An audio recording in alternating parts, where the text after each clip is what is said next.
মা তাড়াতাড়ি ভাত দাও। হ্যাঁ এই তো দিচ্ছি, গরম গরম ভাত পড়ে গেল।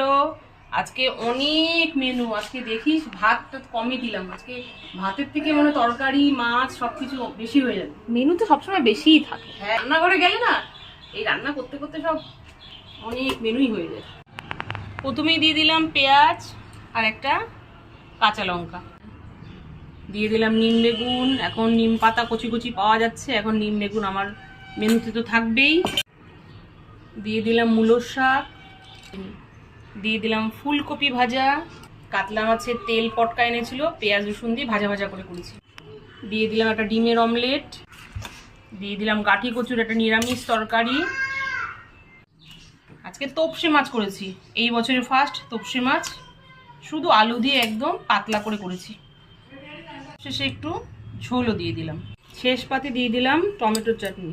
দুপুরবেলা খাওয়া দাওয়ার পর একটু শেষ পাতে চাটনি না হলে না বাঙালি বাড়িতে না ঠিক জমে না। দিয়ে দিলাম গাঠি কচুর তরকারি, মাছের ঝোল, আর সব শেষে টমেটোর চাটনি। নাও আজকে বুধবারের এখন জমজমার থালি পুরো রেডি, খেতে বসে পড়ো। আজকে দেখেছো ভাতের থেকে তরকারি কিন্তু বেশি হয়ে গেছে। নাও তাড়াতাড়ি শুরু করো।